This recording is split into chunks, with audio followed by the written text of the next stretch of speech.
পাঠ 20। ঢাকাই মসলিন। মিলি বই পড়ে, মাঝে মাঝে পত্রিকা পড়ে। বাবা বলেন, পত্রিকা থেকে নতুন অনেক কিছু জানা যায়। আজকের পত্রিকায় দারুণ একটি খবর ছাপা হয়েছে। মিলি খবরটি পড়ে। চলো আমরাও মিলির সাথে পত্রিকার লেখাটি পড়ি। দৈনিক সকাল বিকালের খবর। ছোটদের পাতা। ফিরে এলো ঢাকাই মসলিন। বাংলার পুরনো এক কাপড়ের নাম মসলিন। এই কাপড় মিহি সুতায় বোনা হতো। মসলিনের জন্য ঢাকা ছিল বিশ্ববিখ্যাত।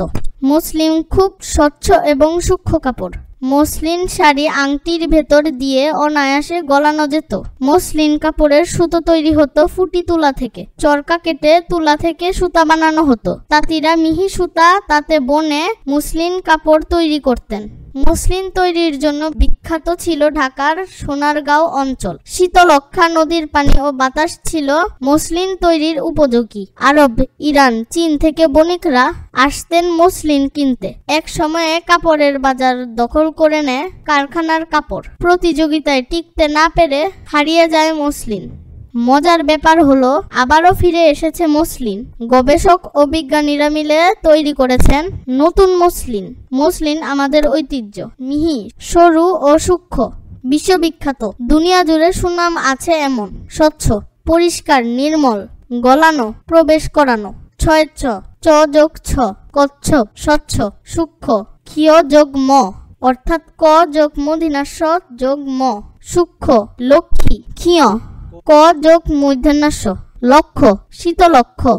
বিজ্ঞানী, বরিকার জ যোগ নিয়, বিজ্ঞপ্তি। অঞ্চল, নিয় যোগ চ, অঞ্চল। চঞ্চল, কথাগুলো বুঝে নেই। ফুটি তোলা, এক ধরনের তুলা। চরকা, সুতা কাটার যন্ত্র। নিচের শব্দগুলো দিয়ে বাক্য তৈরি। পত্রিকা, বিখ্যাত কারখানা। বাবা প্রতিদিন পত্রিকা পড়েন। মসলিন কাপড় বিখ্যাত ছিল। ঢাকা শহরে অনেক কারখানা রয়েছে। সে প্রতিযোগিতায় টিকতে পারেনি। মুখে মুখে উত্তর বলি ও লিখি। মসলিন হলো বাংলার ঐতিহ্যবাহী কাপড়ের নাম। এটি খুব স্বচ্ছ ও সূক্ষ্ম। এই শাড়ি আংটির ভেতর দিয়ে অনায়াসে গলানো যেত। মসলিনের সুতা কিভাবে তৈরি হতো? মসলিন কাপড়ের সুতা তৈরি হতো ফুটি তুলা থেকে। চরকা কেটে তুলা থেকে সুতা বানানো হতো। তাঁতিরা মিহি সুতা তাতে বুনে মসলিন কাপড় তৈরি করতেন। কারা মসলিন তৈরি কাপড় কিনতে আসতেন? কারা মসলিনের তৈরি কাপড় কিনতে আসতেন?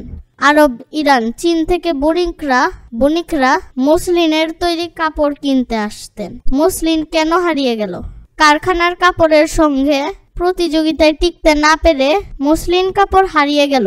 ডান দিকের বাক্যর সঙ্গে বাম দিকের শব্দ মিল করি। তাঁতি, কাপড় বনেন যিনি। বণিক, যিনি বাণিজ্য করেন। বিজ্ঞানী, বিজ্ঞান বিষয়ে জ্ঞানী ব্যক্তি। গবেষক, যিনি গবেষণা করেন।